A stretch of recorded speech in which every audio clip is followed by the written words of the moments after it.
Hello children, hope you are studying well. Today we are going to start with next chapter of geography called Our Changing Earth. Children, we all know that lithosphere consists of the crust and the upper mantle. As you can see, the lithosphere is broken into a number of plates known as the lithospheric plates. You will be surprised to know that these plates move around very slowly, just a few millimeters each year. This is because of the movement of the molten magma inside the earth. The molten magma inside the earth moves in a circular manner. The movement of these plates causes changes on the surface of the earth. The earth movements are divided on the basis of the forces which cause them. The forces which act in the interior of the earth are called as endogenic forces, and the forces that work on the surface of the earth are called as exogenic forces. Endogenic forces sometimes produce sudden movements and at the other times produce slow movements. Sudden movements like earthquakes and volcanoes cause huge destruction over the surface of the earth. A volcano is a vent or opening in the earth's crust through which molten material erupts suddenly. Similarly, when the lithospheric plates move, the surface of the earth vibrates. The vibrations can travel all around the earth. These vibrations are called earthquakes. The place in the crust where the movement starts is called the focus.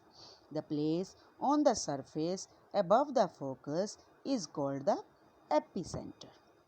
Vibrations travel outwards from the epicenter as waves.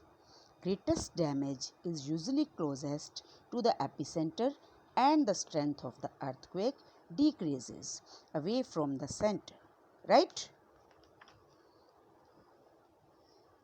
Now let us talk about major landforms. The landscape is being continuously eaten away processes, weathering and erosion. Weathering is the breaking up of the rocks on the earth's surface, while erosion is the wearing away of the landscape by different agents like water, wind, and ice. The eroded material is carried away or transported by water, wind, etc., and eventually deposited. This process of erosion and deposition create different landforms on the surface of the earth.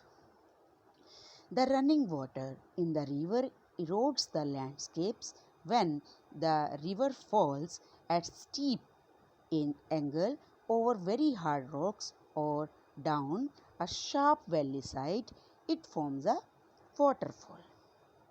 As the river enters the plain, it twists and turns, forming large bends known as meanders.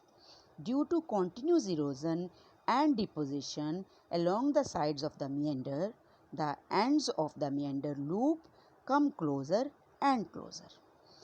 In due course of time, the meander loop cuts off from the river and forms a cut-off lake, also called an oxbow lake. At times, the river overflows its banks. This leads to the flooding of the neighboring areas. As it floods, it deposits layer of fine soil and other material called sediments along its banks.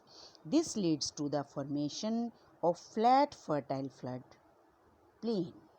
The raised banks are called levees. As the river approaches the sea, the speed of the flowing water decreases and the river begins to break up into a number of streams called distributaries. The river becomes so slow that it begins to deposit its load. Each distributary forms its own mouth. The collection of sediments from all the mouths forms a delta. Now let us move further and study works of sea waves. The erosion and deposition of the sea waves gives rise to coastal landforms. Sea waves continuously strike at the rocks. Cracks develop. Over time, they become larger and wider. Thus, hollow like caves are formed on the rocks. They are called sea caves. As these cavities become bigger and bigger, only the roof of the caves remain, thus forming sea arches. Further erosion breaks the roof and only walls are left. These wall-like features are called stacks.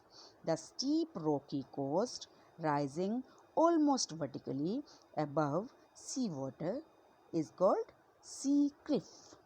The sea waves deposit sediments along the shores, forming beaches.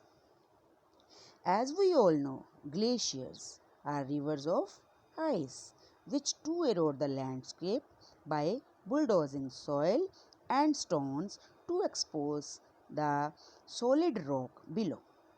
Glaciers carve out deep hollows.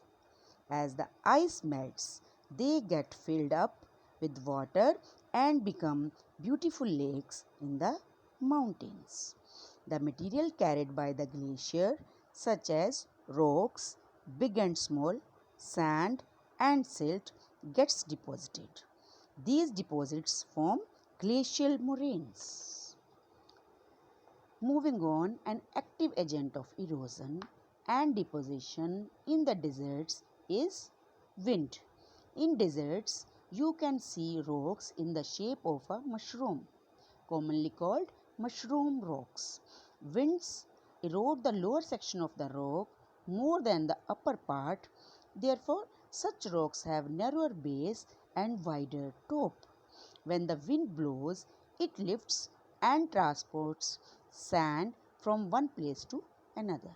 When it stops blowing, the sand falls and gets deposited in low hill like structures. These are called sand dunes. When the grains of sand are very fine and light, the wind can carry it over very long distances. When such sand is deposited in large areas, it is called loess. Large deposits of loess is found in China.